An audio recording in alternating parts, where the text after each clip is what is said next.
Good morning, everybody. The old soldier coming at you again from Robeson County, North Carolina, where it is flat out cold this morning, like 34 degrees outside. You ain't from here, that's cold for here, folks. So you people up north, I know this is a summer vacation for you, but down here it gets below 40 degrees, it gets cold. Anyway, that's for you, Kyle.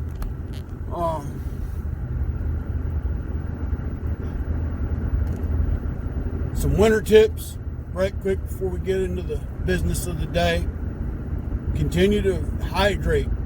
That's the worst thing that happens in the wintertime when people are working, is they fail to hydrate properly because cooler temperatures, they're just not induced to drink as much, but you need to still hydrate. Water, something that's got electrolytes, store that energy you're losing as you expend it. Okay? Just keep that in mind. Second thing, if you're working outside in this kind of weather, dress in layers so you can downgrade or upgrade as needed. If you're working outside in this kind of weather and you start to sweat, you need to remove a layer.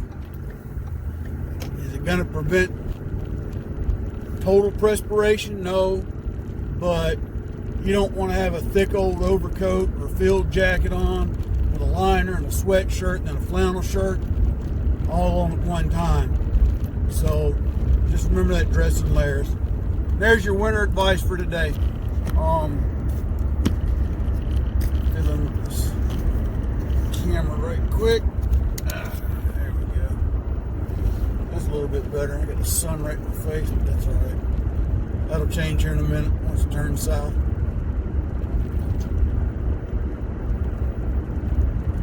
Watching a few articles last night. Lord, now the name of the lawyer escapes me. But she represented General McChrystal. She and several other prominent individuals keep talking about this software that was installed on many of the voting machines that were causing glitches. And of course, the mainstream media keeps blowing this off. And now we're starting to see Republicans pressuring the president to concede the election. Now, I'm trying to think of the lawyer's name to save my life now, but anyway. Why would a lawyer of such prominence come out and make a claim like this if there was not some measure of accuracy to what she's saying? They said it was 100% true, but there has to be some shred of evidence to give her the confidence to go before on a national broadcast and say these things. Okay? You know, and people are trying to say the same thing about Rudy Giuliani and the claims he's making, that they're false or made up. And again, this all ties back to a communist insurgency within the United States. Because the first thing before a big move is to marginalize the truth. And then you attack it and demonize. Now, on the other side of this, according to this lawyer, and Lord for the love of me, what's her name? Sally. Y'all put her name down in the comments below. I'm having a brain fart morning. But her, I don't know if anybody watched Dinesh D'Souza. There's a couple others talking about there's going to be a large announcement in the next few days. The Kraken, the release of the Kraken is what they're calling it. And I don't know everything that's going to be involved in this release. There's some speculation that there's evidence that implicates the so-called president and vice president-elect. There's rumors that there's evidence that implicates the Clintons. And again, a lot of it's hearsay, and I don't like spreading hearsay. I honestly want the truth, like everybody else. Will we ever get it? I don't know, folks. But pray that this Kraken that they're talking about, or the Moab, as Dinesh D'Souza put it, blows the lid off of this to where the mainstream media cannot no longer ignore it. You know, and the sad part is it's going to take an event like this to get some honest journalists back into the limelight. You know, I talked about yesterday, you know, several of Fox News's hosts they're like done, going to go to either One America News or Newsmax, or America First, because why? They've seen the infiltrators that have gotten into Fox News and what they're doing. They're seeing the policies of Disney. They're seeing, you know, Murdoch's boys for what they truly are, which are diehard left-wing Soros liberals, i.e., communist elites in their book. You know, they're the, you know, I can do as I please because, you know, I am who I am.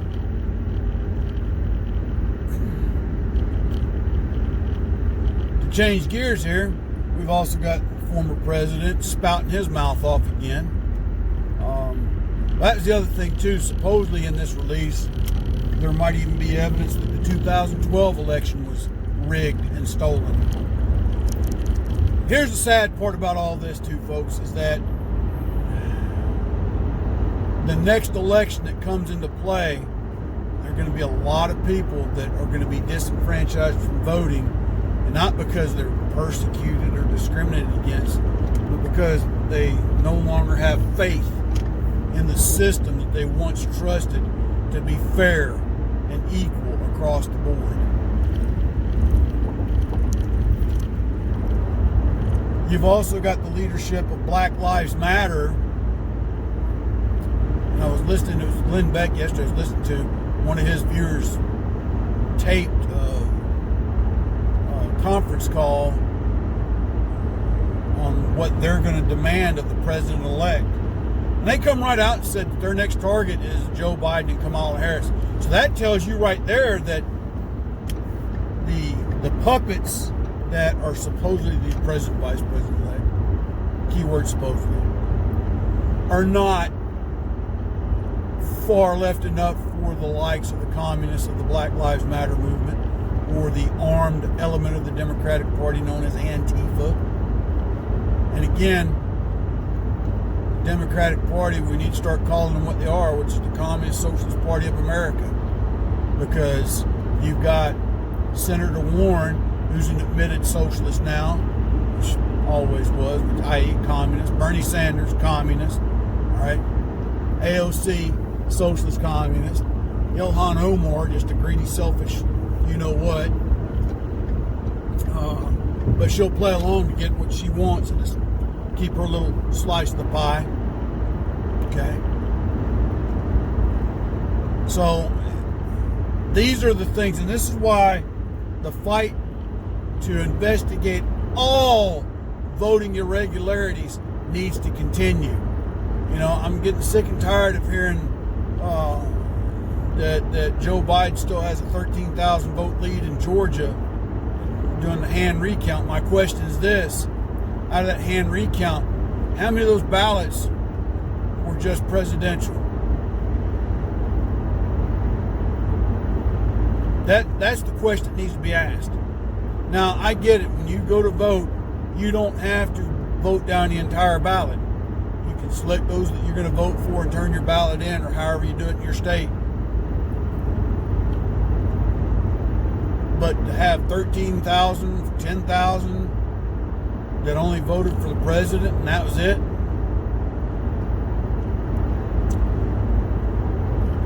But back to the BLM piece too, and that got off on a tangent. Sorry about that. But part of this tape conference call, or video chat, whatever it was, one of the BLM leaders was stating that they're going to make these demands of what they're owed from this incoming president-elect. That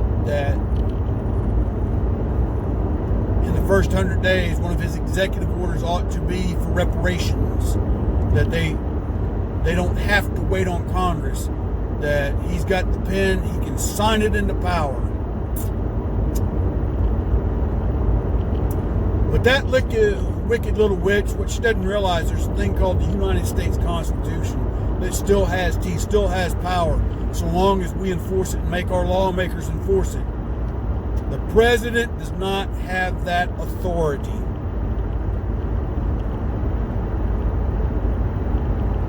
Any expenditures or policies of that nature actually have to be passed by law, and it has to come through the House of Representatives and then be approved by the Senate, then approved by the president.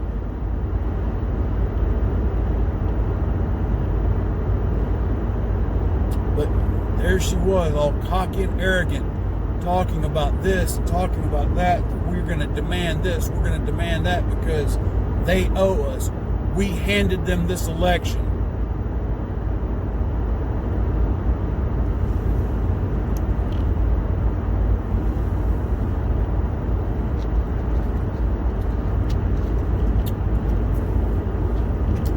See, folks,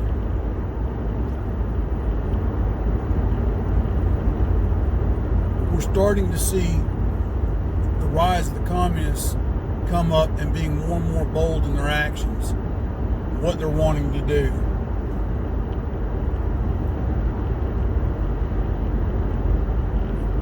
And we have to stop them. I'm not 100% sure where all this is going to wind up going. I pray to God that it won't come to violence. Pray every day for that. Got 2 grandbabies coming in this world. I also believe what the good book says too, that there are signs of the end times. Are we in that? I don't know. Because when Jesus was asked that question, he said that time is known only unto the Father. The Father didn't even let the Son know when. But he did give us a series of signs.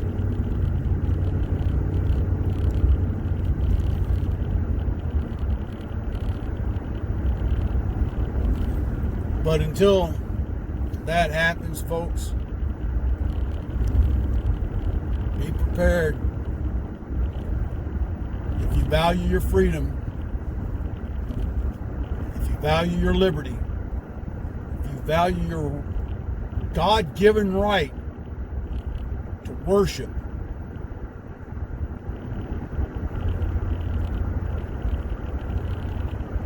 again, as I asked last week, what are you prepared to do, and how far are you willing to go? And I'm not encouraging insurrection. But if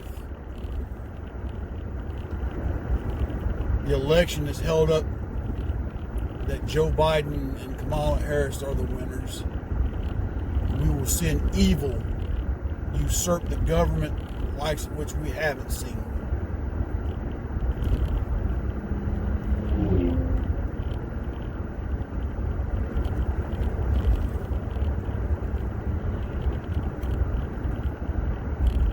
But let's pray that this evidence that they're finding on this voting software and program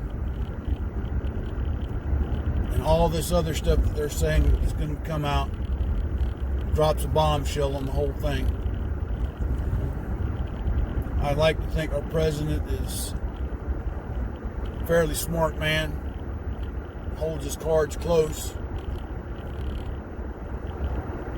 So this all could be a ploy of his to bring him out the demise of the swamp. We'll see.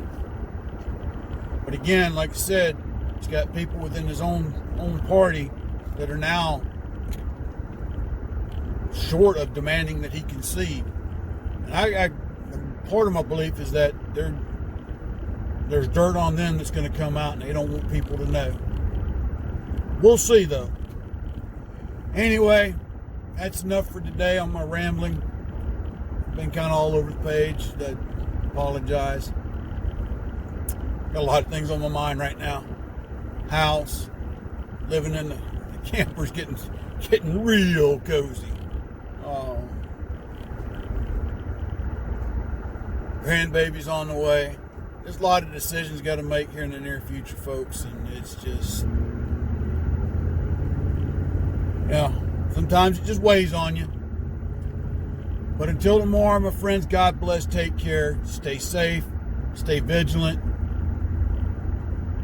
and we'll talk to you tomorrow. Soldier out.